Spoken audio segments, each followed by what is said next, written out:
Hello everybody, my name is Kumar Gaurav और आप देख रहे हैं आपका अपना यूट्यूब चैनल मैन्युफैक्चरिंग यार्ड। दोस्तों, आज हम इस वीडियो में डिस्कस करेंगे बारबेट वायर के बारे में। बारबेट वायर जिसको हम बार्ब वायर भी बोलते हैं, और अगर हम एक ट्रेडिशनल लैंग्वेज में बात करें या हम किसानी भाषा में बात करें तो हम उसको कांटा तार भी बोलते हैं। तो कांटा तार काफ़ी प्रचलित है और आज हम इस वीडियो के माध्यम से इस कांटा तार के बारे में, जिसे हम बारबेट वायर बोलते हैं, के बारे में बहुत डिटेल में डिस्कस करेंगे कि ये क्या होता है, बारबेट वायर कितने टाइप के होते हैं, इसके साइजेस क्या होते हैं, दैट मीन्स के टेक्निकल स्पेसिफिकेशंस क्या होते हैं इसके, और इसके एप्लीकेशन कहाँ पे हैं, कहाँ पे ये यूज़ होता है। और आप जब भी कोई बारबेट वायर खरीदने जाएं तो खरीदने के पहले आप बारबेट वायर में क्या देखें, ये सारी चीज़ें हम इस वीडियो में कवर करेंगे। तो प्लीज़ आप बने रहिएगा हमारी इस वीडियो में, कहीं जाइएगा मत। चलिए शुरू करते हैं।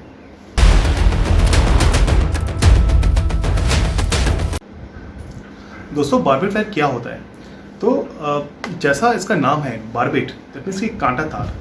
तो एक ऐसा तार है, एक जीआई वायर का बना हुआ तार होता है जिसमें एक इक्वल डिस्टेंस पे जीआई वायर के कांटे लगे होते हैं। तो नॉर्मली आपने देखा होगा कि ये जब भी आप किसी खेत के सामने से गुजरते हैं तो आपने देखा होगा कि वही कांटे तार से वो पूरा खेत घिरा होता है। कांटा तार एक प्रकार का एक फेंसिंग मटेरियल है और जो कि जीआई वायर से बनता है। और ये तार काफ़ी लंबा, एक तार जो होता है वो एक ट्विस्टेड फॉर्म में बना होता है और इसमें एक इक्वल डिस्टेंस पे इसी तार जीआई वायर के ही कांटे लगे होते हैं, जो कि सेफ्टी के लिए काफ़ी ज़्यादा इम्पॉर्टेंट है। जितना शार्प, जितना एज होगा उस कांटे का, उतना ही ज़्यादा वो बारबेट वायर अच्छा कहलाता है। तो काफ़ी एक्चुअली ये काफ़ी पुराना एक पैटर्न है फेंसिंग करने का, काफ़ी सस्ता भी है, इसलिए काफ़ी पॉपुलर है। आपने देखा होगा कि मैक्सिमम खेतों में बारबेट वायर की फेंसिंग होती है। आजकल तो चैनलिंग का भी प्रचलन काफ़ी बढ़ गया है, बट पुराने ज़माने स्टार्टिंग से लेके अब तक काफ़ी पॉपुलर है ये बारबेट वायर कांटा तार। और क्योंकि ये कम कॉस्ट में काफ़ी बड़ा एरिया इससे घिरा जा सकता है। तो नॉर्मली किसान भाई लोग अगर चैनलिंग और बारबेट में कंपेयर करें तो बारबेट वायर सस्ता पड़ता है। और ये काफ़ी पॉपुलर फेंसिंग का एक तरीका है क्योंकि ये काफ़ी पुराना है। तो पुराने ज़माने में सभी लोग जब भी अपने खेत को या अपने बाड़े को या अपनी प्रॉपर्टी को घेरना होता था तो इस कांटे तार का प्रयोग करते थे। तो काफ़ी ओल्ड मेथड है फेंसिंग का और काफ़ी पॉपुलर भी है। तो इसके बारे में हम डिटेल में जानेंगे और आई होप कि कांटा तार क्या होता है उसके बारे में आपको एक जनरल एक आइडिया हो गया होगा। अब हम समझते हैं बारबेट वायर के टेक्निकल स्पेसिफिकेशन के बारे में। इसमें हम कुछ चीज़ों के बारे में डिस्कस करेंगे, जिसमें इसका साइज़ क्या होता है वो आप समझेंगे, इनका वेट क्या होता है, नॉर्मली क्या वेट के बारबेट वायर बंडल्स चलते हैं, और ये कितने टाइप के होते हैं इनफैक्ट, और इनके साइजेस क्या क्या होते हैं, ये सब हम समझते हैं। तो अगर हम इनके टाइप्स की बात करें तो बारबेट वायर बेसिकली दो टाइप के होते हैं, सिंगल ट्विस्टेड बारबेट वायर और डबल ट्विस्टेड बारबेट वायर। तो सिंगल ट्विस्टेड बारबेट वायर जो होता है वो बेसिकली आपने देखा होगा कि नॉर्मली जो बारबेट वायर होते हैं वो दो तार से बना होता है, मतलब वो आपस में ट्विस्ट किए हुए होते हैं। सिंगल ट्विस्टेड जो बारबेट वायर होता है उसमें जो कांटे होते हैं वो एक तार के ऊपर लपेटा होता है और एक तार फ्री होता है, वो नॉर्मली साथ में पैरेलली चलता है। और जो डबल ट्विस्टेड वायर होता है, बारबेट वायर जो होता है डबल ट्विस्टेड, उसके अंदर में क्या होता है कि जो दोनों तार होते हैं वो दोनों तार के ऊपर में ऐसा वो ट्विस्ट करके लगा होता है ताकि वो काफ़ी वो हिलता भी नहीं, काफ़ी स्ट्रॉन्ग होता है वो। तो अगर हम मजबूती की बात करें तो डबल ट्विस्टेड जो बारबेट वायर है वो काफ़ी पॉपुलर है क्योंकि मजबूत होता है और कितना ही पुराना हो जाए वो इसके तार जो कांटे होते हैं वो हिलते नहीं हैं, वो लूज़ नहीं पड़ते हैं। जबकि सिंगल ट्विस्टेड के अंदर में वो लूज़ हो सकते हैं और वो एक जगह से मूवमेंट भी ले सकता है। तो अगर आप को कॉस्ट कम चाहिए और आपको मजबूती अगर उतना आप नहीं देख रहे हैं और आप कॉस्ट पर देख रहे हैं तो आप सिंगल ट्विस्टेड ले सकते हैं।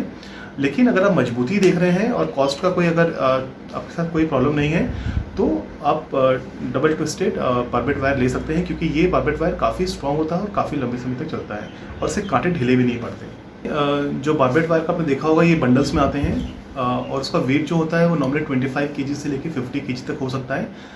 लेकिन जो पॉपुलर जो बंडल का जो वेट आता है वो 35 से 40 kg तक हो सकता है। और अगर हम इसकी थिकनेस की बात करें तो इसमें जो वायर यूज़ होता है उसके थिकनेस अलग अलग हो सकते हैं। जैसे 12-12 का जो बारबेट वायर होता है उसमें जो कांटे होते हैं वो भी 12 गेज के तार का बना होता है, और जो तार होता है बेस तार वो भी 12 गेज तार का बना होता है। तो दोनों 12-12 गेज के होते हैं। ये काफ़ी स्ट्रॉन्ग होता है। और अगर इससे सेकंड कैटेगरी की बात करें तो वो होता है 13-13, जिसमें कांटे भी 13 गेज के तार के बने होते हैं, और जो बेस तार भी होता है वो भी 13 गेज के तार का बना होता है। ठीक है। और जो तीसरा ऑप्शन होता है वो होता है 12-14। 12-14 में क्या होता है, जो बेस जो तार होता है वो 12 गेज का होता है, और जो कांटे होते हैं वो 14 गेज के होते हैं। ये बेसिकली उनके लिए होता है जो जिसको स्ट्रॉन्ग कांटे नहीं चाहिए होते हैं। मतलब कांटे अगर हल्के भी होंगे तो भी काम चल जाएगा, तार मजबूत होना चाहिए। और इस तरीके से क्या होता है, अगर कांटे 14 गेज के लगे हैं और तो उससे बंडल के वेट में फ़र्क आता है, और कहीं ना कहीं इससे कॉस्ट सेव होती है। इसमें अगर हम कोटिंग की बात करें, जो नॉर्मली बारबेट वायर की जो कोटिंग होती है वो 30 GSM से लेके हाई कोटिंग तक हो सकती है। नॉर्मली 270 GSM तक भी इसकी कोटिंग होती है। डिपेंड करता है कि यूजेस क्या क्या हैं आपके, किस तरह के बारबेट वायर को आप चाह रहे हैं। अगर आपको हैवी कोटिंग बारबेट वायर चाहिए तो आपको उसको कस्टमाइज़ करना होगा। आपको फैक्ट्री को ये बोलना पड़ेगा कि मुझे हैवी कोटिंग बारबेट वायर चाहिए, ताकि वो एक हैवी कोटिंग GI वायर के द्वारा उस बारबेट वायर को बना के आपको दे सकें। क्योंकि नॉर्मली जो चलन में है वो कमर्शियल ग्रेड के ही बारबेट वायर चलन में, क्योंकि वे सस्ते होते हैं, कोटिंग हल्की होती है, लेकिन कहीं ना कहीं वो कॉस्ट इफेक्टिव होता है और किसान भाई के बीच में काफ़ी पॉपुलर होता है वो। और अगर हम इसके साइज़ की बात करें, 3 साइज़ के जो मैंने ऑलरेडी बताया है अभी आपको, 3 साइज़ के होते हैं। और इसके अलावा डिफरेंट साइज़ के होते हैं एज़ पर रिक्वायरमेंट। जो भी रिक्वायरमेंट होगी उस हिसाब से बारबेट वायर को बनाया जाता है। नॉर्मली जो प्रचलन में है वो 3 साइज़ के होते हैं। एक तो 12-12 का होता है, एक 12-14 का होता है, 13-13 का होता है, और हल्का चाहिए तो और हल्का तार भी यूज़ होता है बारबेट वायर के अंदर में। जैसा यूज़ हो उस तरीके से आप इस बारबेट वायर को बनवा सकते हैं। तो आई होप कि टेक्निकल वाला पार्ट काफ़ी कुछ आपको क्लियर हो गया होगा। अब हम आते हैं थर्ड वाले पार्ट पे, जिसमें हम ये जानेंगे कि बारबेट वायर का यूज़ कहाँ कहाँ पे होता है, इसके एप्लीकेशन क्या क्या होते हैं। नॉर्मली जो बारबेट वायर का यूज़ होता है वो फेंसिंग के लिए यूज़ होता है। आपने देखा होगा जितने भी जो ओपन लैंड होते हैं, काफ़ी बड़े बड़े लैंड होते हैं, तो उसकी फेंसिंग जो होती है वो कांटे तार से ही होती है नॉर्मली। क्योंकि जो चेन लिंक का जो फेंसिंग होता है वो काफ़ी एक्सपेंसिव पड़ता है। इस केस में उस कॉस्ट को थोड़ा सा रिड्यूस करने के लिए, कम करने के लिए कांटे तार का यूज़ होता है, क्योंकि ये कम कॉस्ट में काफ़ी ज़्यादा बड़ा एरिया वो घेरता है। तो बड़े बड़े जो ओपन लैंड होते हैं, जो फार्म लैंड्स होते हैं, इसमें इसकी फेंसिंग करने में इस कांटे तार का यूज़ होता है। और नॉर्मली आप कांटे तार को जिस तरीके से यूज़ लगाना चाहेंगे उस तरीके से सेफ्टी, जैसे आपको सेफ्टी उतनी नहीं चाहिए, आपको बहुत बड़े जानवर से, गाय या भैंस या बड़े जानवर से आपको खतरा है आपके खेत को, तो जो तार की फेंसिंग होती है उसके बीच में आप गैप बड़ा कर सकते हैं। बट अगर आपको लगता है कि छोटे जानवर भी आ सकते हैं उस जगह पे, तो फिर गैप कम रखना पड़ेगा, उसमें आपको ज़्यादा बारबेट वायर की रिक्वायरमेंट होगी। तो खेतों में नॉर्मली ये फेंसिंग में यूज़ होता है। आजकल घरों में जो बाउंड्री वॉल्स होते हैं उसकी जगह पे आजकल कांटे तार का यूज़ हो रहा है, और ये सेफ्टी के लिए काफ़ी इंपॉर्टेंट है, क्योंकि जो कांटे होने के कारण कोई भी जानवर प्रवेश नहीं कर पाएगा आपके कंपाउंड के अंदर में, इसलिए काफ़ी ज़्यादा प्रचलित है, पॉपुलर है। और इसके अलावा इंडस्ट्रियल यूज़ में भी काफ़ी यूज़ होता है।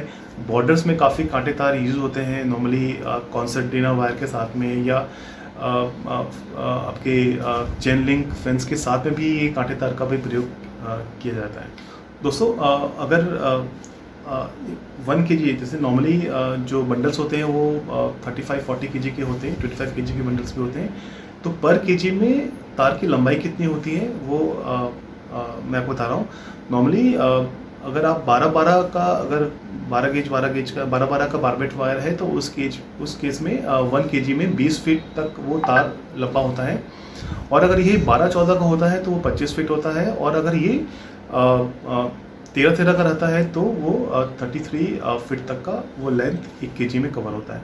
दोस्तों जो स्टैंडर्ड जो बारबेट वायर होते हैं उसमें नॉर्मली 2 ply 4 बोलते हैं उसको। नॉर्मली उसमें 2 बेस लाइन होते हैं तार के अंदर में, और उसमें जो कांटे लगे होते हैं उसमें 4 डायरेक्शंस में कांटे लगे होते हैं, इसलिए उसको 4 बोलते हैं। और वो काफ़ी शार्प होता है कांटा, और अगर उस कांटे की लंबाई अगर अच्छी है, लंबी लंबाई है, तो वो बारबेट वायर अच्छा बना जाता है। तो नॉर्मली जब भी कोई बारबेट वायर का चयन करें तो उस कांटे तार की लंबाई का भी आप ध्यान रखें। टेक्निकल के अंदर कुछ और चीज़ों का आपको ध्यान रखना पड़ेगा। एक तो जब भी आप कोई बारबेट वायर खरीदना चाहें तो आप देखें कि ये कितने गेज का तार है, 12 गेज का है कि 13 का है कि 14 गेज का है, वो गेज का ध्यान रखें। नॉर्मली ये जो बारबेट वायर के अंदर में आप जो बार्ब लगे होते हैं, जो कांटे लगे होते हैं, उसकी स्पेसिंग का भी ख्याल रखना होता है। नॉर्मली आप देखेंगे कि ये जो स्पेसिंग होती है वो नॉर्मली 3 to 5 इंच का होता है, कहीं कहीं पे 5 to 6 इंच का भी होता है गैप, जो दो कांटे के बीच में जो गैप होता है। तो ये डिपेंड करता है, अगर आपको कॉस्ट रिड्यूस करना है तो आप कांटे और उसके बीच डिस्टेंस और काफ़ी बढ़ा सकते हैं। तो ये स्पेसिफिक और किसान भाइयों की नीड के हिसाब से या कोई स्पेसिफिक नीड है उसके हिसाब से आप बारबेट वायर का चयन कर सकते हैं। बार्ब लेंथ की अगर हम बात करें तो बार्ब लेंथ है कांटे की लंबाई नॉर्मली 1.5 इंच से लेकर 3 इंच तक हो सकती है। और अगर ये 3 इंच का है और 1.5 इंच से ज़्यादा है तो इसे लंबा कांटा माना जाता है और काफ़ी अच्छा उसको समझा जाता है। नॉर्मली जब भी कोई बारबेट वायर का चयन करें तो कांटे लंबे देख के ही उसका चयन करें। बारबेट वायर का एप्लीकेशन क्या क्या, कहाँ पे ये यूज़ होता है, तो नॉर्मली इसके काफ़ी मल्टीपल यूज़ हैं। जो सबसे ज़्यादा जो बारबेट वायर यूज़ होता है वो होता है एग्रीकल्चर के लिए। नॉर्मली जो बड़े ओपन जो फार्म लैंड्स होते हैं या जो भी इंडस्ट्रियल बड़े ओपन लैंड्स होते हैं उसको घेरने के लिए बारबेट वायर का यूज़ होता है, क्योंकि ये एक तो ये कम कॉस्ट में बहुत ज़्यादा एरिया पे कवर कर लेते हैं और काफ़ी सेफ होते हैं। और नॉर्मली बड़े जानवर प्रीमाइसेस में एंटर नहीं कर पाएंगे इस बारबेट वायर लगाने के बाद। तो नॉर्मली एग्रीकल्चर के अंदर में ये बारबेट वायर यूज़ होता है फेंसिंग के लिए, ओपन लैंड की फेंसिंग के लिए। इसके अलावा आपने देखा होगा इंडस्ट्रियल यूज़ में भी काफ़ी ये बारबेट वायर का यूज़ होता है। नॉर्मली ट्रांसफार्मर्स आपने देखा होगा, इलेक्ट्रिकल के अंदर में ट्रांसफार्मर की जो फेंसिंग होती है चारों तरफ से वो भी बारबेट वायर के थ्रू होती है। कई केस में चैनलिंग भी यूज़ होता है, लेकिन नॉर्मली बारबेट वायर का प्रचलन ज़्यादा है। और आप जो मिलिट्री एरियाज़ होते हैं, डिफेंस के जो एरियाज होते हैं, उसमें भी बारबेट वायर का काफ़ी यूज़ होता है उसको कवर करने के लिए, ओपन एरिया को। और इसके अलावा आपने देखा होगा जो पैरीमीटर्स की फेंसिंग में नॉर्मली जो एयरपोर्ट का जो सराउंडिंग एरिया होता है उसके को भी फेंस करने के लिए बारबेट वायर का यूज़ होता है। तो नॉर्मली बारबेट वायर का यूज़ सिक्योरिटी के लिए होता है और काफ़ी ओल्ड तरीका है, लेकिन काफ़ी ज़्यादा फेमस है, पॉपुलर है, क्योंकि ये तो आपका जो सिक्योरिटी कंसर्न है वो इस बारबेट वायर के थ्रू सॉल्व होता है और आपकी कॉस्ट भी कम लगती है। इसलिए अगर हम जो भी फेंसिंग सॉल्यूशंस अवेलेबल है मार्केट में उन सब के बीच में बारबेट वायर का चलन काफ़ी ज़्यादा प्रचलित है। दोस्तों, जब भी किसी बारबेट वायर का चयन करें या खरीदने जाएं तो आप उसमें क्या क्या देखें ताकि अच्छी क्वालिटी का बारबेट वायर आप खरीद पाएँ, उसके बारे में इंफॉर्मेशन मैं आपको दे रहा हूँ। नॉर्मली जब भी आप कोई बारबेट वायर खरीदने जाएँ तो आप देखें कि उसकी कोटिंग को सबसे पहले आप चेक करें कि ये कितनी कोटिंग का बारबेट वायर है। अगर आपका यूज़ अगर आप चाहते हैं कि आप अपने खेत की या अपने ओपन लैंड की फेंसिंग करें और वो काफ़ी लंबे समय तक चले, तो आप एक हैवी कोटिंग का जो बारबेट वायर है वो चूज़ करें। उस हिसाब से आपको कोटिंग चेक करनी पड़ेगी, उसकी करनी पड़ेगी। उसकी कोटिंग चेक करने में काफ़ी तरीके होते हैं जो हमने अपने प्रीवियस वीडियो में बताया हुआ है, आप प्लीज़ उसको देखिए तो आपको कोटिंग चेक करने के तरीके के बारे में आपको आइडिया होगा। और एक तो आप सबसे पहले कोटिंग चेक करें, उसका डायमीटर चेक करें कि वो 12 गेज का है कि 13 गेज का है और 14 गेज का है। कांटे जितने गेज के बोले हैं उतने गेज के हैं, यानी कांटे की लंबाई कितनी है वो भी आप चेक करें। और उस तरीके से वो सिंगल ट्विस्टेड है कि डबल ट्विस्टेड है वो भी आप चेक करें। और इस तरीके से एक अच्छे और जो लंबाई की मैंने बात की थी आपसे कि नॉर्मली अगर 12-12 गेज का अगर है तो उसमें 1 kg में कितनी लेंथ होनी चाहिए तार की, वो भी आप चेक कर सकते हैं। नॉर्मली अगर लेंथ कम है तो ऑब्वियस है कि उसका वेट में फ़र्क आएगा। और कि नॉर्मली के बंडल का वेट नॉर्मली करते हैं, लेकिन कई केस में लोग ऐसे बंडल उठा कर ले जाते हैं, तो आप प्लीज़ इंश्योर करें कि आपको सही वेट का बारबेट वायर बंडल मिला हो। और पर केजी में जो लेंथ स्पेसिफिक होती है वो होनी चाहिए 12 गेज के लिए, 13 गेज के लिए, 14 गेज के लिए। तो वो सब का आप प्लीज़ विशेष ध्यान रखें। इस तरीके से आप एक अच्छे बारबेट वायर चयन कर पाएंगे अपने खेत की फेंसिंग करने के लिए, अपने किसी स्पेसिफिक पर्पज़ के लिए। अब बारबेट खरीदना कहाँ से है इसके बारे में शायद आपको आई थिंक मैं क्या बताऊँगा आपको, खुद आप समझदार हैं। नॉर्मली बारबेट वायर आप किसी भी ट्रेडर जो भी हार्डवेयर शॉप्स होते हैं वहाँ पे आपको बारबेट वायर मिल जाएगा। नॉर्मली टाटा के बारबेट वायर हो गए या बहुत अच्छे अच्छे बारबेट वायर के बंडल्स अवेलेबल हैं। तो आप खरीदने के पहले उन सभी बातों को ध्यान रखें जो इस वीडियो के माध्यम से मैंने बताया है आपको। आशा करता हूँ कि वीडियो आपको काफ़ी इन्फॉर्मेटिव लगा होगा। आप प्लीज़ इस वीडियो को लाइक कर दीजिएगा और अधिक से अधिक लोगों तक इस वीडियो को शेयर कीजिएगा ताकि इस वीडियो का लाभ सब ले पाएँ। और आप पे कोई भी सुझाव हो या कुछ भी आप जानना चाहते हैं इस वीडियो के माध्यम से, तो आप प्लीज़ कमेंट सेक्शन पे आप लिख दीजिए और डेफिनेटली मैं उस जो भी आपकी क्वेरीज होंगी उसका मैं जवाब दूंगा। और हम अगले हफ्ते फिर से मिलेंगे एक नई वीडियो के साथ में। तब तक के लिए नमस्कार।